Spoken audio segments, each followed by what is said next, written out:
আজকে আমি oxygen facial করব আর অক্সিজেন ফেশিয়াল করার জন্য আমার সাথে আজকে আছে মডেল নানজিবার স্কিন টাইপটা আমি আগেই জেনে নিয়েছিলাম ড্রাই। অক্সিজেন ফেশিয়ালটা করব আর আমার সাথে এই কাজে সহযোগিতা করার জন্য আছে শান্তি। প্রথমে আমাদেরকে যেটা করতে হবে সেটা হচ্ছে যে ক্লিনজার দিয়ে আগে ফেসটা ক্লিন করে নিব একটু হালকা 5 মিনিট ম্যাসাজের মাধ্যমে।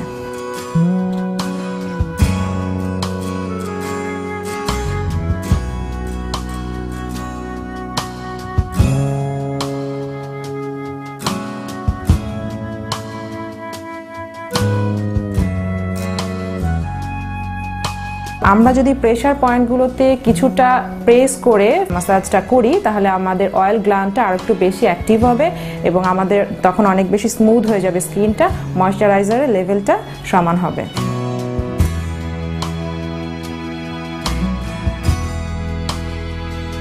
ক্লিনজিং শেষ, এবার ক্লিনজারটা আমরা রিমুভ করে দিচ্ছি এবং ক্লিনজার রিমুভ করার পর আমরা যেটা দিব সেটা হচ্ছে ডি10 অ্যাপ্লাই করলে যেটা হয় সেটা হচ্ছে যে আমাদের যে ট্যানটা হয়েছে সেটা আমাদের অনেকটা রিমুভ হয়ে যাবে।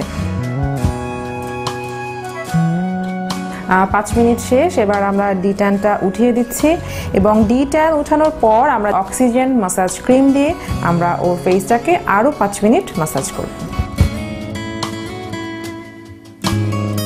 ম্যাসাজিং এর সময় আমরা একটু প্রেসার পয়েন্টগুলোতে প্রেস করব।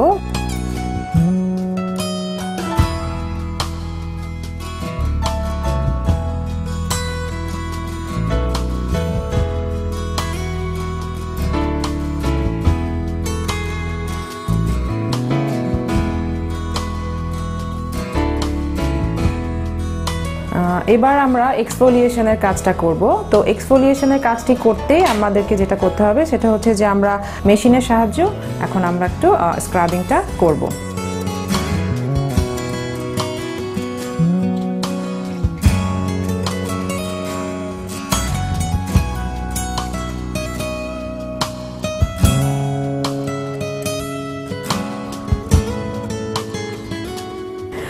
এক্সফোলিয়েশন শেষ, এবার আমরা আবার একটু ম্যাসাজিং করব এবং সেটা করব হচ্ছে র অ্যালোভেরা জেল এবং হানি একসাথে মিক্স করে সেটা দিয়ে আমরা ম্যাসাজিং করব।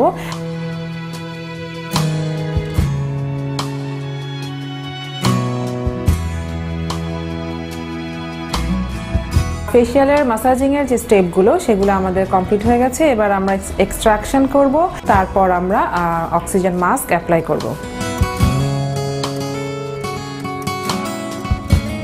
আপনারা দেখতে পাচ্ছেন এখানে ছোট ছোট বাবল আছে, এই বাবলগুলো হচ্ছে অক্সিজেন বাবল এবং যখন আমাদের স্কিন ড্রাই হয় তখন আমাদের স্কিনের ভিতর কিন্তু অক্সিজেনের যে লেভেলটা সেটা কিছুটা কমে যায়, যে কারণে আমাদের স্কিনটা ড্রাই হয়ে যায় এবং আমাদের স্কিনটা অনেকটা ডাল মনে হয়।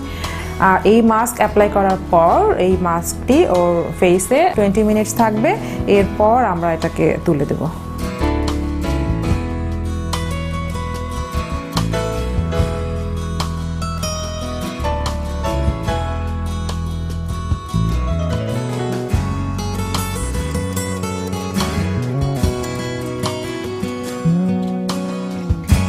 শেষ হয়ে গেল অক্সিজেন ফেশিয়াল। তো যারা কিনা আপনারা ড্রাই স্কিনের সমস্যায় ভুগছেন এবং পাশাপাশি যাদের ফাইন লাইন্স হয়ে গেছে অথবা রিঙ্কলসের সমস্যায় ভুগছেন তারা এই ফেশিয়ালটা 21 দিন পর পর করে নিতে পারেন। তো দেখি নাজিবাকে কেমন লাগছে।